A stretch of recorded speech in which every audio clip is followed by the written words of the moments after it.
Ya, bertemu lagi bersama saya Hendra di channel saya Hendra Komik. Nah, kali ini saya membahas pemakaian Xiaomi 11T Pro saya tuh selama 1 bulan ya. Langsung aja saya tebak ke rumor yang paling the big isunya ya. Masalah utamanya yang bisa kalian lihat di review-review adalah performanya. Performanya ketika awal pembelian udah aku bikin videonya, ini sangat very bad. Terus juga ketersediaannya untuk yang varian 12 itu susah dicari. Dan sampai hari ini ya, sampai sebulan ini saya tuh hampir nggak pernah lihat ada Xiaomi ngiklanin Xiaomi 11T Pro. Iklannya always Xiaomi 11T aja yang pakai charger 67 watt dan Dimensity 1200. Nah, kalau yang Xiaomi 11T Pro ini saya jujur aja nggak pernah lihat ada sebuah iklan yang nongol di Instagram ataupun di Facebook, itu nggak pernah gitu ya. Nggak tahu kenapa, apakah karena emang kelangkaan chipset atau memang core sellingnya di Indonesia tuh memang si Xiaomi 11T yang reguler atau gimana gitu loh. Itu aku nggak tahu di tengah di tengah performanya yang seperti itu. Jadi kemarin akan aku bikin video perbandingan performa antara Poco X3 GT dan Poco F3. Nah, buat nge-recall kembali, aku kasih ringkasannya. Kemarin itu intinya Poco X3 GT memiliki performa yang bagus. Dan di pengujian yang itu aku memakai Genshin Impact settingan highest 60 fps untuk ngedetect itu bisa ngasilin fps-nya tuh berapa, kestabilannya bagaimana, suhunya juga gimana gitu kan. Nah, di pengujian itu Poco X3 GT tuh bisa memberikan FPS yang bagus, setara dengan Poco F3 dengan Mi 10T Pro yang pakai Snapdragon seri 865 dan 870. Bagus performanya. Nah, cuma bagusnya itu adanya di awal-awal. Ketika masuk ke 20 menit itu mulai terjadi penurunan performa, FPS-nya makin dikit dan sekali aja nge-freeze. Habis itu pengujiannya aku akhiri gitu kan. Nah, setelah lompat ke Poco F3, beda banget rasa performanya. Jadi di Poco F3 FPS-nya bagus kayak di Poco X3 GT. Nah, tapi setelah 20 menit permainan, dia itu nggak ada yang namanya penurunan performa, itu nggak ada. Ya ada sih, tapi dikit banget dan hampir nggak kerasa. Dan masih terasa nyaman main dengan Poco F3, masih playable gitu loh. Nah, kalau di Poco X3 GT kan langsung ada kayak frame ngedrop banget, nge-freeze banget, dan tuh kerasa banget dan udah nggak nyaman di 20 menitan bermain Genshin Impact 60 fps. Nah, tetapi di Poco F3 ini bisa tetap nyaman dan tetap stabil. Gila, keren banget. Nah, di sini saya nggak mencoba untuk itu ya, mungkin menjelekkan Poco X3 GT ya, tapi cuma ingin ingetin lagi sama teman-teman, emang Genshin Impact 60 fps ini termasuk game yang berat. Jadi memang banyak reviewer HP yang pakai game settingan ini untuk stress test di smartphone Xiaomi sih, emang seperti itu. Jadi bukan aku ngomong Poco X3 GT jelek ya performanya ya, bagus, tetap bagus. Dan jika kalian berada di kondisi yang normalnya, itu kayaknya nggak bakal sampai kayak gitu kok. Mungkin kalau kalian main Genshin Impact di Poco X3 GT atau di Poco F3 juga, aku saranin mainnya di medium aja 30 fps. Kalau 60 fps ya secara handphonenya kuat-kuat aja sih, tapi kasihan aja. Nah, lalu di pengujian itu sebetulnya ada lagi satu pengujian yang nggak aku masukkan, yaitu pengujian dari Xiaomi 11T Pro. Nah, karena kemarin videonya udah panjang banget, udah 15 menit, akhirnya aku memutuskan untuk gak masukin itu dan aku bikin video terpisah di sini. Dan di pengujian itu, setelah lihat performa dari Poco X3 GT yang bagus tapi keok di menit ke-20-an, terus lihat performa dari Poco F3 GT bagus, stabil dari awal sampai akhir, itu masih memberikan performa yang baik di 30 menit permainan Genshin Impact highest 60 fps. Nah, ketika masuk ke pengujian Xiaomi 11T Pro ini, sebetulnya udah feeling nggak enak. Oke lah, kita kasih kondisi terbaik kepada Xiaomi 11T Pro. Untuk pengujian Poco X3 GT dan Poco F3 di ruangan itu AC-nya belum aku nyalain, jadi masih ruangan yang biasa aja. Nah, setelah masuk ke pengujian Xiaomi 11T Pro ini, langsung AC-nya aku hidupin. Handphonenya langsung aku tempel cooler BR30RM yang kemarin baru aku beli. Jadi kerasa banget kan kondisinya tuh aku kasih yang istimewa untuk Xiaomi 11T Pro ini. Dan nggak sampai di situ aja, sebelum main handphonenya ini aku pasang beberapa menit pakai cooler. Jadi belum aku mainin, tapi aku udah pasang coolernya dulu. Berharap handphonenya lebih dingin di ruangan yang dingin gitu kan. Nah, habis beberapa menit udah kerasa dingin, ruangannya juga udah dingin, langsung aku masuk ke Genshin Impact highest 60 fps gitu kan. Nah, baru masuk ke permainan yang awal-awal ya, menit awal-awal ya, itu FPS-nya udah paling tinggi ada di 40-an FPS. Itu udah gak bisa naik-naik lagi itu.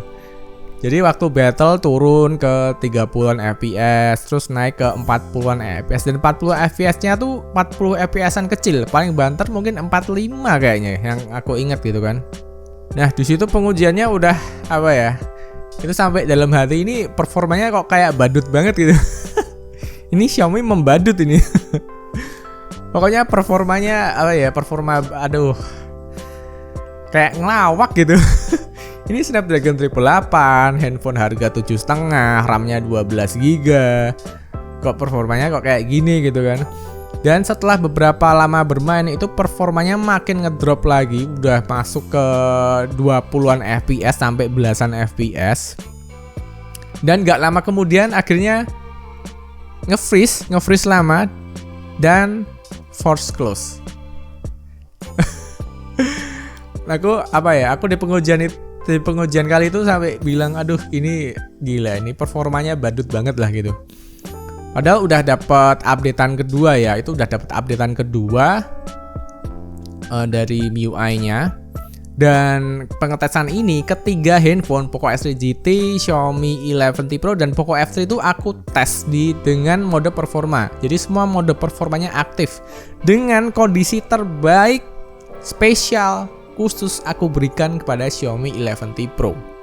Kamarnya udah dingin, aku tempel cooler, kasih mode performa, dan aku biarin dingin dulu biar suhunya itu aman gitu kan. Dan endingnya malah damn, it's very bad performance gitu kan.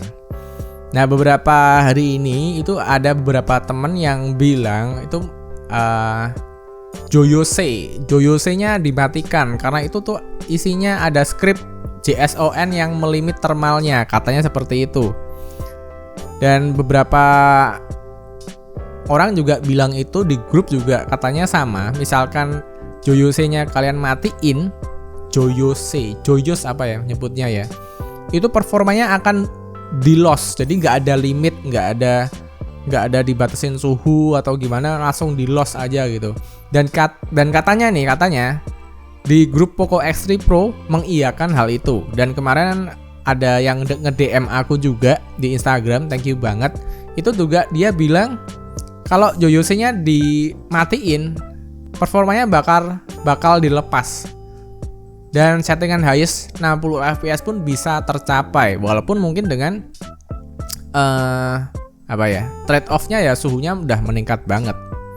Nah, kemarin aku coba caranya, cuma masih belum bisa karena agak ribet pakai 2 HP.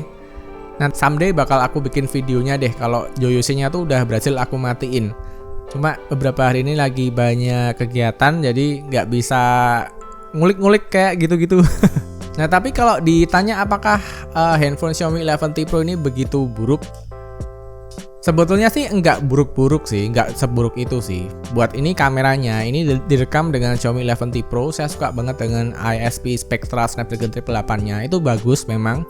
Walaupun kameranya memang pakai HM2 yang kurang outstanding untuk harga segini, tapi udah bagus.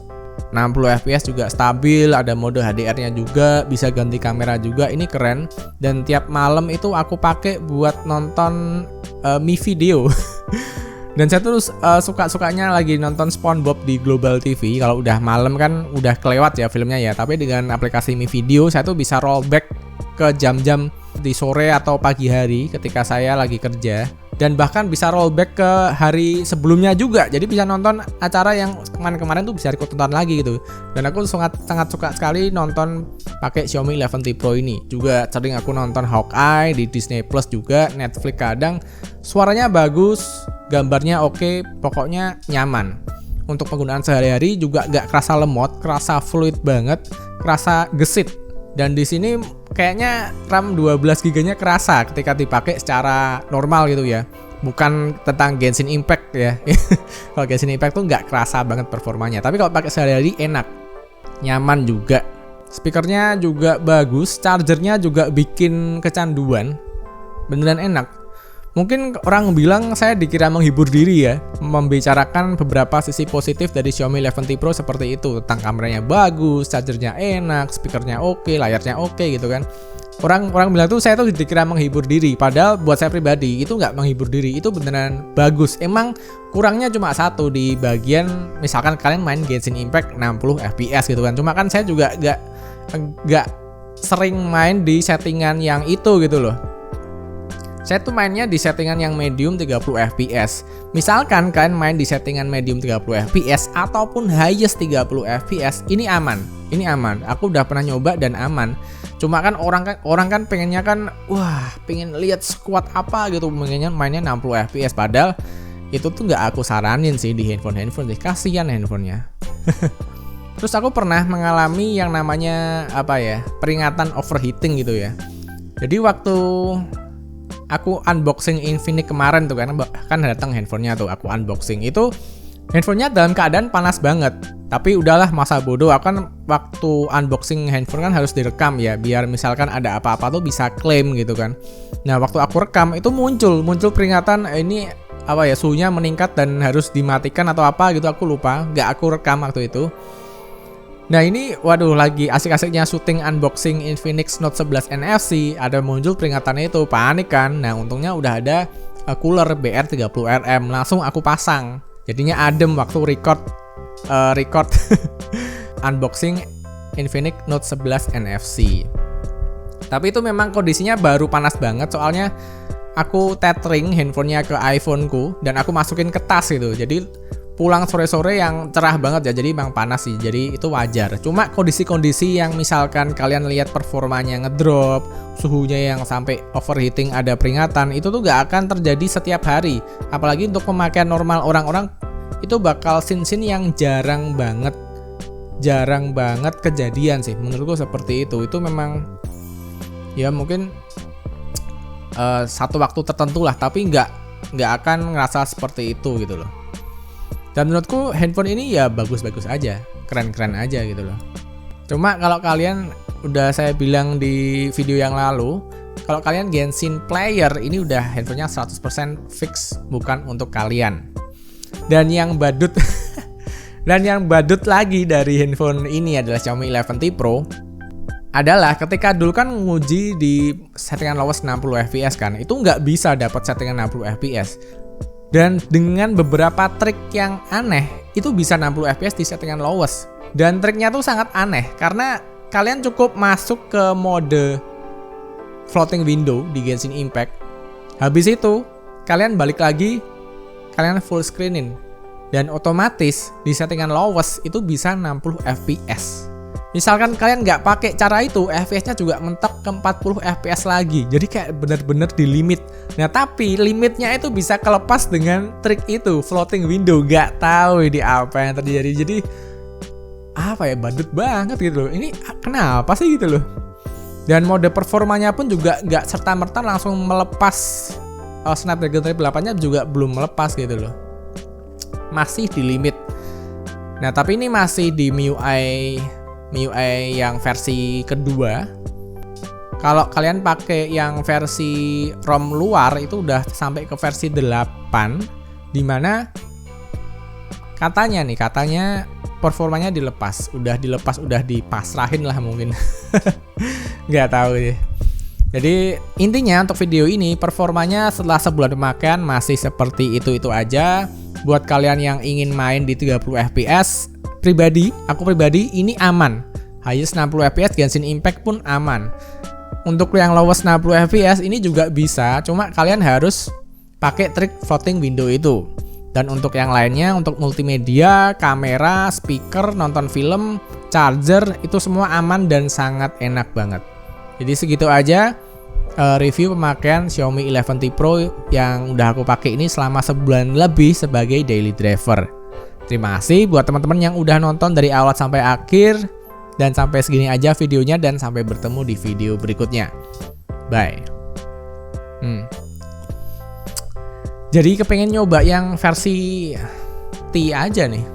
Kayaknya seru.